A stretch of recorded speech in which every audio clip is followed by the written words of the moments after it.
오미크님, 저 궁금한 게 첫 투자는 네. 얼마의 금액을 시작을 하신 거예요? 첫 투자는 제가 1억으로 했었어요. 네, 1억으로 했고, 뭐 한 6천만 원 정도는 제가 종잣돈을 만들었었고요. 나머지는 이제 약간 뭐 대출을 활용했었어요. 아, 그러면은 그 1억이라는 돈이 신혼 때 모으셨다 6천만 원에다가 맞아요. 대출을 조금 신용대출 일으키셔가지고 네, 1억을 네. 만드신 거예요? 네. 그 1억이라는 돈을 가지고 첫 투자를 하셨다고 말씀하셨어요. 겁이 나지 않았는지, 그 공부는 어떻게 하셨고, 네. 구체적으로 이걸 뭐 전세 끼고 매수를 하신 건지, 아파트를 사신 건지 약간 이런 얘기 해주시면 처음 투자하시는 분들에게 정말 도움이 될 것 같아요. 저는 사실 첫 투자는 겁은 안 났던 것 같아요.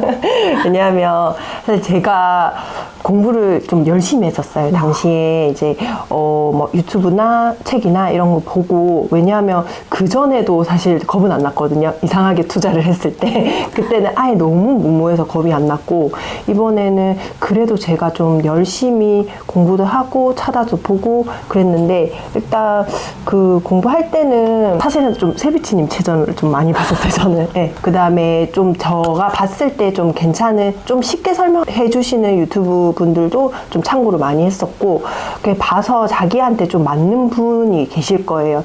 그나마 이제 얘기가 좀 와닿는 분, 그런 분을 선택해서 유튜브나 뭐 책이나 이렇게 맞는 부분을 좀 선택을 하셔가지고 공부하시는 것도 굉장히 좋은 것 같고, 저평가된 지역을 일단 먼저 찾아가지고 아파트들끼리 좀 비교를 해서 일단 상위에 있는 아파트를 검색을 한 다음에 거기를 제가 임장을 좀 다녔었거든요. 그렇게 보고 진짜 여기는 괜찮겠다 하는 확신이 좀 들었었던 것 같아요. 그런 이제 확신이 들고 나니까 해도 되겠다는 마음이 들었어가지고 하고 나서 걱정이 되거나 후회가 되거나 그러지는 않았었던 것 같고요. 제가 투자한 곳은 갭 투자라고 하죠. 네. 전세 끼고 이렇게 매매하신 네, 네, 거구나. 맞아요. 전세를 끼고 매매를 했었어요. 그럼 네. 이거를 나중에 잔금일 때 뭐 전세 새로 맞추셨나요? 아니면 뭐 어떻게 그러니까 어떤 식으로 요즘 전세가 잘 안 맞춰지니까. 맞아요. 근데 저는 그때 했을 때 원래 집주인 분께서 이제 전세를 살겠다고 하신 상황이어서, 그 집에 집주인 전세 사는 점유계좌. 맞아요. 네네네. 그렇게 해서 따로 전세 세입자를 구하지 않게 그렇게 돼서 좀 잘 구했었던 것 같아요. 다행이다. 예. 오미크님께서는 내 집만을 하지 않으시고 바로 투자를 하신 거잖아요. 혹시 네네. 그렇게 한 이유가 있으신가요?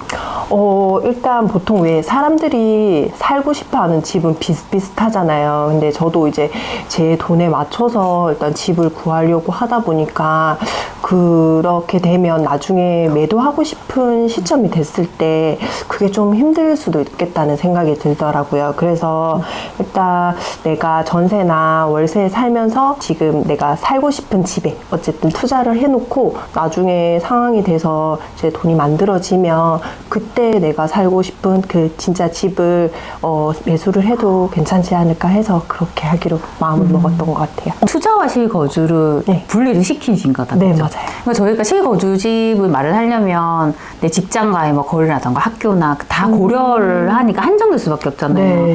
근데 오미크님은 분리시키니까 그냥 전국에서 지금 현재 가장 저평가된 곳에 이 돈 1억이란 돈을 가지고 투자를 하면 되는 거였잖아요. 네, 맞아요. 너무 이렇게 현명한 생각이셨다는 생각이 드는 것 같아요. 그리고 이제 이렇게 투자를 하셨지만 또 실패한 투자도 있을 것 같아서 조심스럽게 한번 여쭤보고 싶더라고요. 그래서 네. 사실 제가 이 부동산 공부를 하게 된 계기이기도 한데요. 일단 제가 원래 살았던 집이 사실 신혼 때 전세 3천만 원짜리에 살았어요. 그러다 보니까 친구들한테도 막 집에 데려와서 초대도 하고 싶고 뭔가 좀 그랬던 욕심이 좀 컸나 봐요. 그래서 일단 빨리 이사를 가고 싶은 마음이 컸었는데, 그러다가 이제 지인이 뭐 이런 뭐 모델하우스 있는데 한번 가봐라 뭐 이렇게 얘기를 해서 제가 거기를 남편이랑 간 거예요. 갔는데 가서 보니까 이거 너무 좋은 거예요. 막 그래서 저희가 사실 모델하우스를 그때 처음 가봤거든요. 그래서 너무 좋고 막 그러니까 직원이 붙어가지고 이제 막 이렇게 얘기를 하는데 거기에 이제 현혹이 돼가지고 지금 생각하면 너무 말이 안 되는데 거기서 바로 계약금을 걸었어요. 네, 계약금을 걸고 나와서 뭐 그렇게 해서 잘 이제 준공까지 됐었으면 괜찮았을 건데 이게 준공이 계속 딜레이가 되면서 중도금 대출을 이제 수분양자들한테 이렇게 넘기게 된 거예요. 그래서 제가 어떻게 보면 살아보지도 못한 집에 계속 매달 한 100만 원 정도가 계속 나가게 됐었어요. 그러면서 이제 집값이 진짜 그 시기에 막 천정부지로 오를 때였거든요. 그래서 뭐 친구들이나 뭐 지인들이 뭐 청약에 대해서 집값이 2배가 됐니 뭐 이런 얘기를 들리니까 너무 제가 실패자가 된 것 같은 느낌이 드는 거예요. 그래서 사실 너무 힘든 와중에 그러면 일단 이렇게 계속 있기는 안 되겠다. 그냥 공부라도 조금 해보자 싶어서 일단 뭐 유튜브 채널이나 뭐 책이나 이런 부분을 좀 많이 찾아서 봤던 것 같아요. 네. 근데 그 실패한 투자는 다 해결이 되신 거죠? 네, 거의 이제 뭐 다 됐다고 보면 될 것 같아요. 좀 너무 다행인 것 같아요. 네. 그러면 이제 저도 궁금한 게 오미끄님께서 이렇게 첫 투자도 하셨고 또 두 번째 투자도 하셨고 이렇게 하셨잖아요. 네. 앞으로는 어떤 식으로 내가 투자를 하려고 한다. 네. 약간 그런 방향성? 그런 게 좀 궁금해요. 그러니까 지금까지 뭐 시세 차익형으로 많이 하셨잖아요. 네. 앞으로 계속 그렇게 하실지 아니면 뭐 수익형도 해보실지 약간 그런 게 좀 궁금해요. 아파트를 한 번 정도는 더 해보고 싶기는 하고요. 그리고 나중에 기회가 된다면 재건축 쪽도 좀 관심이 생겨서 그쪽도 한번 볼 것 같아요. 대건축은 이미 거기서 전세를 살고 계시니까 네네. 그런 입지를 보는 눈도 많으실 것 같아요. 그렇죠. 그래서 그런 것도 매매하시고 하면 저는 괜찮은 것 같아요. 네. 네. 마지막으로 오미끄님 이제 내 집 마련하지 않고 그렇게 종잣도 모아가지고 계속 투자를 하고 계시잖아요. 네네. 그래서 혹시나 또 그렇게 하시려는 분들이 분명히 있을 거예요. 그래서 또 이런 조언은 꼭 해드리고 싶다 이런 게 있으면 좀 말씀해 주시면 좋을 것 같아요. 네. 일단, 내 집 마련 안 하시고, 일단 투자 먼저 하시는 분들은 그래도 뭔가 자기 안에 좀 욕심도 있으시고, 분명히 좀 더 잘 되려고 하시는 것 같아요. 근데 일단, 하시기 전에는 무조건 공부를 좀 철저하게 해보시는 게 좋을 것 같아요.